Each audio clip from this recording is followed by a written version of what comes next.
Olá, gostaria de trazer uma reflexão sobre Josué capítulo 7, versículos 1 e 2.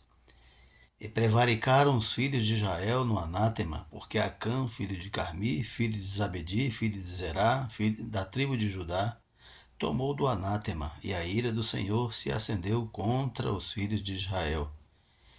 Enviando, pois, Josué de Jericó alguns homens a Ai, que está junto de Bet-Aven, da banda do Oriente de Betel, falou-lhes dizendo: Subi e espiai a terra. Subiram, pois, aqueles homens e espiaram a terra. Bem, eles voltaram dizendo: Olha, está fácil de conquistar a cidade de Ai.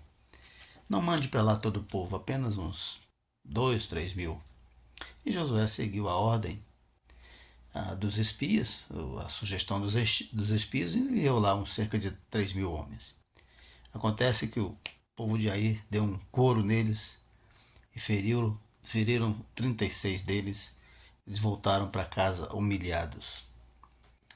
Por quê? Porque tinha se acendido a ira do Senhor contra eles.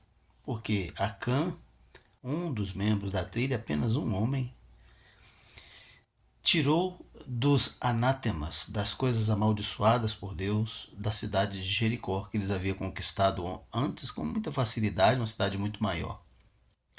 Mas Deus disse para eles: não peguem nada, absolutamente nada, tudo está condenado, tudo está amaldiçoado. Mas Acã pegou, escondeu na sua tenda, cavou debaixo da sua tenda, escondeu lá, está bem escondidinho, né? Bem tranquilo aqui. Ninguém sabe que está aqui. Aí eu vou falar um pouquinho sobre essa questão, refletir um pouco sobre pecados ocultos. Será possível esconder de Deus?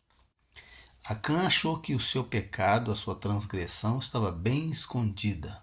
Quando ele cavou na sua tenda, ninguém ia entrar na sua tenda sem mais nem menos, né? E é o lugar mais certo de esconder, mas menos improvável que alguém iria procurar aquilo ali. Ele escondeu lá na sua tenda. Ninguém do povo de Israel sabia, mas Deus sabia. Por isso que eles não puderam prevalecer contra a cidade de Ai. Então, essa questão, né? Onde é que a gente pode esconder os nossos pecados, nossos erros? Onde é que a gente pode... Será que tem algum esconderijo secreto que Deus não conheça? Será que tem alguma forma de escondermos de Deus aquilo que a gente anda praticando lá em oculto? Os homens podem não saber, mesmo as igrejas podem não saber, mas Deus sabe todas as coisas. Não tem como escondermos de Deus. E então, Deus recomendou a Josué que ele investigasse entre todo o povo e tirasse por sorte, né? Iam tirando por sorte, tribo por tribo das 12 tribos de Israel, dos 12 filhos de Israel, as tribos dos 12 filhos de Israel. E aí, cada tribo ia se eliminando, acabou na tribo de Judá. E da tribo de Judá foi tirado a família de Acã, que era descendente, né? E então pegaram Acã, a sua capa que ele havia tirado de Jericó, a prata, o ouro, as riquezas, a ele todos os seus bens, sua família, levaram ao vale de Acor e ali os apedrejaram perante o Senhor. Porque essa era a prática, esta era a lei. Então, a ira do Senhor se afastou do povo e eles então puderam prevalecer numa nova investida contra a cidade de Ai. Tiraram o anátema, porque o pecado é anátema, o pecado é maldição.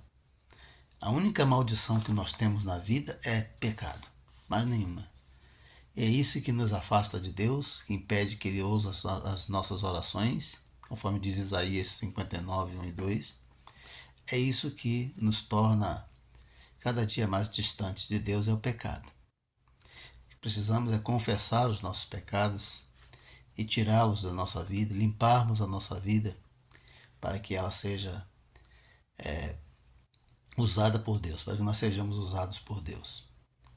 Então, essa reflexão é uma reflexão sobre as 12 tribos, né? As 12 tribos investigando, sendo investigadas, e cada tribo devia pensar: poxa, será que está na minha família? Será que está na minha tribo? Das 12 tribos, cada uma por uma, refletindo: será que o pecado está em minha família? Quem foi que pecou em minha família? Dentre os meus, uma reflexão que nos faz lembrar, tem semelhança, nos faz lembrar com a reflexão que os discípulos de Jesus, os 12 também, né? Lá 12 tribos, aqui 12 discípulos, tiveram quando Jesus disse: um de vós há de me trair, em Marcos capítulo 14, versículo 19. E cada um começou a perguntar por si, um após outros: será que sou eu? Será que sou eu, Senhor? Essa reflexão que quer dizer o seguinte: todos nós devemos refletir sobre o que temos cometido, o que temos feito. Temos pecado contra Deus, então na responsabilidade dos nossos pecados. A minha responsabilidade, o meu pecado é minha, a sua é sua. E você precisa confessar a Deus. A Bíblia diz, a primeira carta de João 1, versículo 9, se confessarmos os nossos pecados, Ele é fiel e justo para nos perdoar os pecados e nos purificar de toda injustiça. Mas isso se confessarmos os nossos pecados. Então, a gente precisa se tratar dessa questão, dessa doença chamada pecado, dessa maldição que arruína a nossa vida, traz prejuízo para nós e para a nossa família. Acã padeceu ele, toda a sua família, todos os seus bens, tudo foi condenado, tudo foi tratado como anátema. E todo o povo de Israel padeceu porque na primeira investida contra Ai voltaram envergonhados e muitos feridos pelo povo de Ai. Então, que a gente pense sobre isso, né? As consequências do pecado. Quando eu peco, mesmo que ninguém saiba desse pecado, só eu. Então, eu estou trazendo prejuízo para minha família também, para o meu país, porque enquanto eu estava pecando, deveria estar orando, deveria estar lendo a palavra de Deus, estudando, consagrando, servindo aos necessitados. Deus abençoe a sua vida e corte o pecado da sua vida, porque Ele é que traz consequências ruins para você e para a sua família.